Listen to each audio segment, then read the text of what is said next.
Right. So we were discussing from chapter 2, verse 17. So therefore, he is like the ocean, always full in himself. So desires may come to him like the waters of the rivers that flow into the ocean, but he is steady in his activities and he is not even slightly disturbed by desires for sense gratification. That is the proof of a Krishna conscious man. A man in Krishna consciousness. What is the proof? Somebody is Krishna conscious or not? The proof is he doesn't act upon his material desires or desires for sense gratification.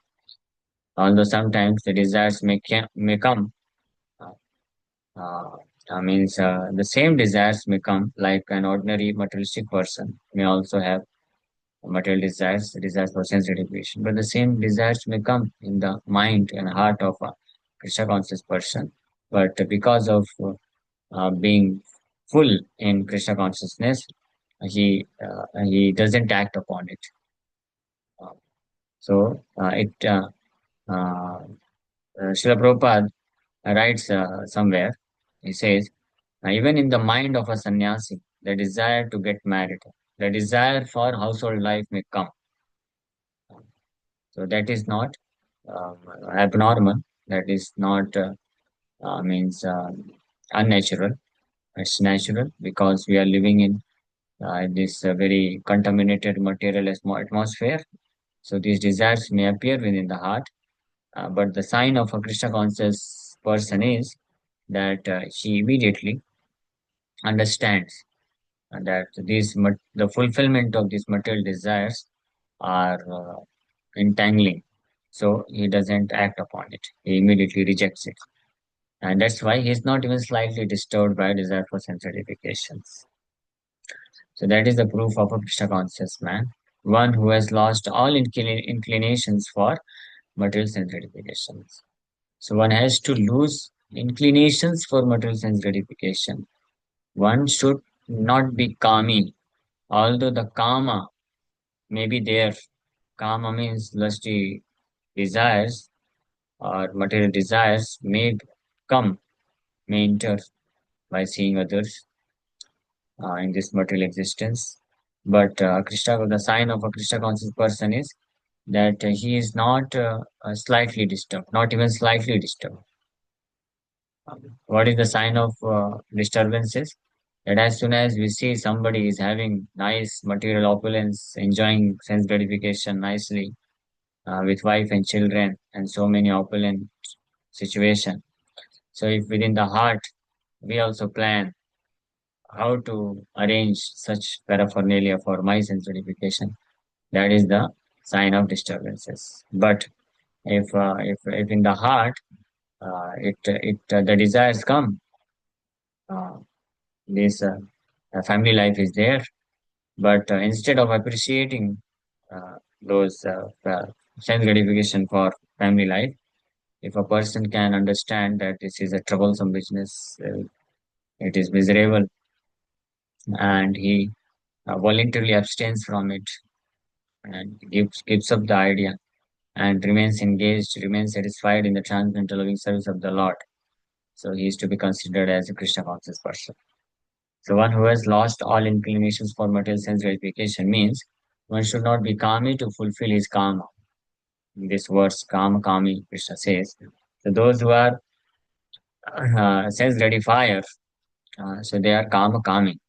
But those who are Krishna conscious, they are not kama kami. They are kam akami. And they do not desire to fulfill their lust. So So because he remains satisfied in the transcendental living service of the Lord, he can remain steady like the ocean and therefore enjoy full peace. Others, however, who want to fulfill desires even up to the limit of liberation. Therefore, a Krishna conscious person always remains very peaceful because remains satisfied in serving Krishna. He is being filled in Krishna consciousness, so he doesn't get distracted. So, and others, those who are not pure devotees or Krishna conscious person. However, who want to fulfill desires even up to the limit of liberation. Others, however, who want to fulfill desires even up to the limit of liberation, what to speak of material success, never attain peace. Others, they cannot attain peace.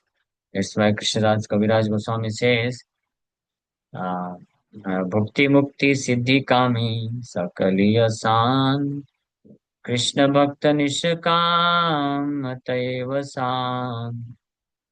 Bhukti means those who desire uh, this gross sense gratification. Mukti, those who desire to become liberated. And Siddhi Kami. Siddhi means those who desire perfection. So Kaviraj Goswami says these are all Kami, lusty. Kami means they desire to fulfill material desires.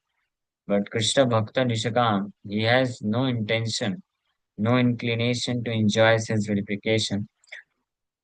And so he is always peaceful. There's one very interesting, wonderful thing. Sometimes, in rare cases, it is seen that somebody who is very purely situated in Krishna consciousness platform and he is very elevated in devotional service to Krishna, and at the same time he is engaging in various kinds of sense gratification. Uh, So, still, uh, such a fully Krishna conscious person who may be apparently engaged, who may appear to be engaged in fulfilling the material desires, means kama kami, who may appear to be a kami, but actually he is not a kami. He is situated completely above the material platform, and he is factually internally engaged in Krishna's service. He doesn't, even while being engaged in the activities of sense gratification, such a very elevated Krishna conscious person is not actually engaged in sense gratification. But this is very highly elevated position. No ordinary devotee can uh, means imitate such a position. Just like one of very dear associate of Sri Chaitanya Mahaprabhu named Pundrik Vidyanidhi. So Pundrik Vidyanidhi, he was a very, very elevated Krishna conscious personality, very great personality. Even Sri Chaitanya Mahaprabhu, when he used to remember Pundrik Vidyanidhi, Sri Chaitanya Mahaprabhu used to cry by loudly calling out the name of Pundarik Bap, like this. Chaitanya Mahaprabhu would cry because Pundrik Vidyanidhi was actually father of Srimati Radharani in previous incarnation. Vrishabhanu Maharaj. He is Vrishabhanu Maharaj. So he is very, very elevated personality. So in Chaitanya Leela, so although all the associates of Sri Chaitanya Mahaprabhu, they were perfect renunciate, Vairagi. Even Grihastha, householder devotees also, they never indulged in sense gratification. Perfect.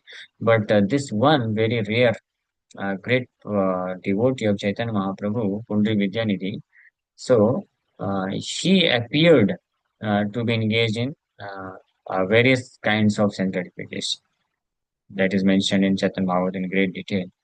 But although he was constantly engaged in sense gratification, eating very nicely, wearing very costly garments, perfumed oil he used to use, and whenever he used to go along with him, uh, many dozens of servants used to ride in the palki and he used to chew pan, betel nuts, and in order to spit this betel nut, he used to have golden pots, golden. um, so such a great opulent person, but he was fully Krishna conscious. So these examples are very rare; we cannot imitate. But the point is, in general, also, if somebody is fully pure Krishna conscious, so he engages in gratifying the senses as much as it is absolutely necessary for the maintenance of the body. Otherwise, he doesn't engage in sense gratification.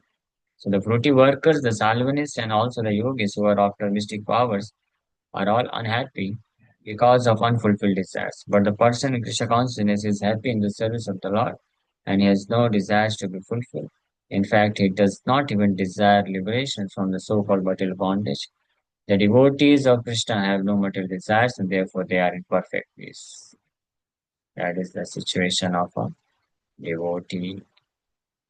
Vihaya kaman yah sarvan pumam sharati nishpraha nirmamo nirahankara sasantim adhigacchati. We'll discuss this verse tomorrow. Thank you very much. Hare Krishna. If you have any questions, you can ask. Hare Krishna.